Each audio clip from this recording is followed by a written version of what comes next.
Hey folks, so today we'll talk about the sovereign data and personal storages because these topics are heavily connected with each other, because if you want to control your data, you need to have a place to store them. And I guess that personal storages begin the story long time ago. So they begin the story from the point where we take some information and make it personal, and it's quite popular things in Renaissance, like common books, where people just made a copy from books, write some poetry, write some notes, and it was extremely popular thing.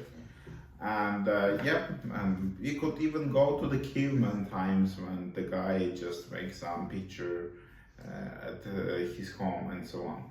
But my story with the personal storage is actually begin not so far away at the time, and it was more the floppy drives that 1.44 megabytes, and it was my personal floppy that I take with me, and at that time I didn't have them in my personal computer, so I get just a couple of the floppy drives that I was running around between the different internet providers, friends, school, and so on. So, what it's mean nowadays, the personal storage with the current challenges and so on. So we made a huge evolution step from the floppy drives and local hard drives, where people just keep the data fully on their own, to the era of the post-cloud and cloud, where all the data right now living in a cloud, and we have a lot of problems with it, because right now it's not really your data. Right now it's a big question, because if you store this data in a cloud and you have the account, the cloud provider could just cut your credentials and just throw you away, and you will have no access to your data anymore. And it's an entire problem of the personal storages in a cloud era, because actually it's something that you not fully control, and you should deeply trust to the cloud provider that nothing bad will happen with your data, that you will have the access to your data and so on.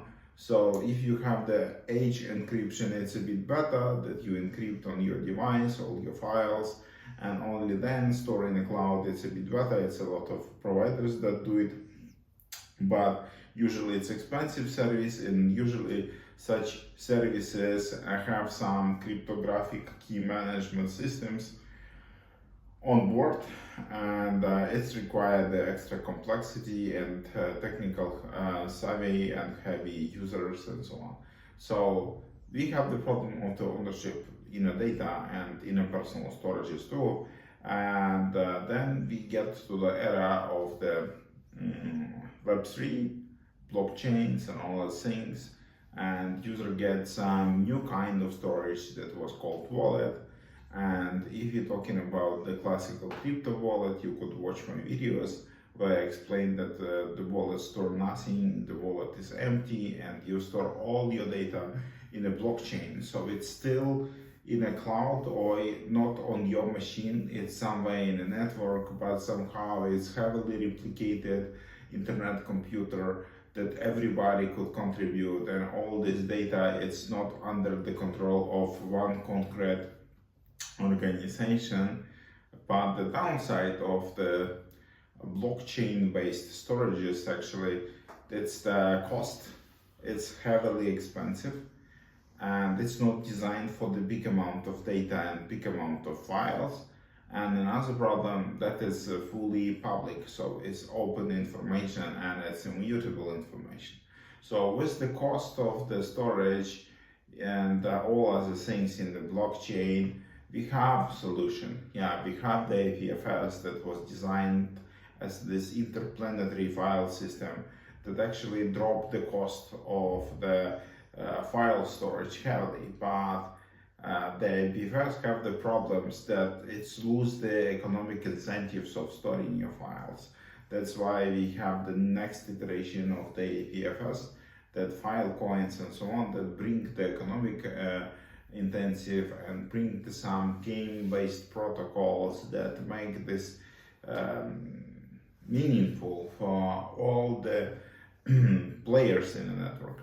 But still, IPFS have the same problem, that it's public information. And if you think that you could encrypt the data and then store them in IPFS, it's already a good solution, but you need to keep in mind that encryption could be hacked. And it's just a question of the post-quantum future where all our encrypted data that are public will be truly public. So it's really the bad idea to use the IPFS. So what kind of solutions we could use that still have the decent of privacy, control of the user, and yet another thing. So the big thing in our modern challenge is the multi-device setup. Right now, it's not only about your personal computer. You want to have the access to your data from computer, from your phone, from the tablet, from computer at your work, and all those things. And clouds give it naturally to the user, but the decentralized systems should give the same amount of usability to the user, but still not compromising the centralization of the data. And for this purpose, we have the architecture pattern that called the local fast. And local fast, together with the network topologies like relays, give us quite good approach. And one of the implementation of such architecture is the decentralized web nodes. Decentralized web nodes have the permission system. You have your identity on board via the DIDs. You could say with whom you want to share the data. You could control the access of your data, and you could follow this quite interesting data-driven manifesto that actually decouple the data from the applications and give the applications the access to your data. You could find on my YouTube channel the video about the DVNs. I have the special playlist for this. I have the special video about the data manifesto, but it's already good enough. But another quite interesting product that actually give us this possibility is the solid pods. But unfortunately, it was quite a long time ago. It was the good solution, but with pure adoption. And right now it's practically dead.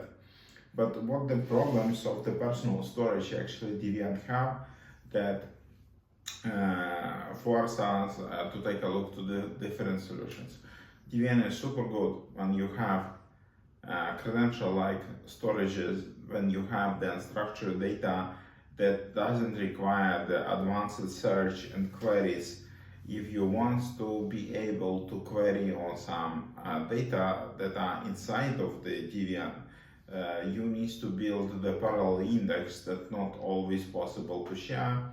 And with this replication and local fast approach that you just replicate your data across devices, it means that you need to build the replication mechanism of the indexes that are not so straightforward and quite expensive.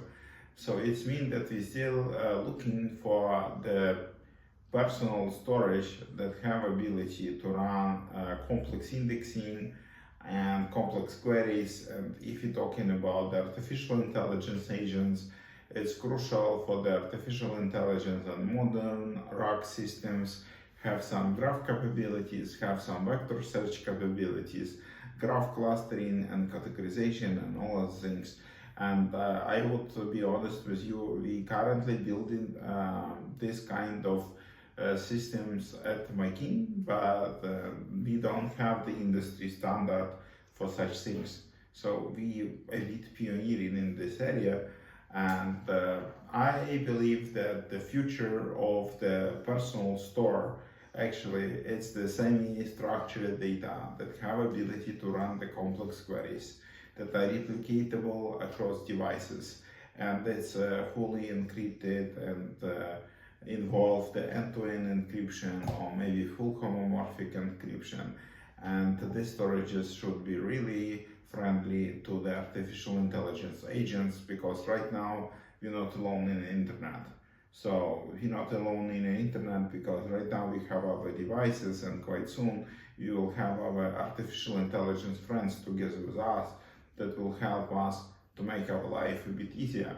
So it's a big topic.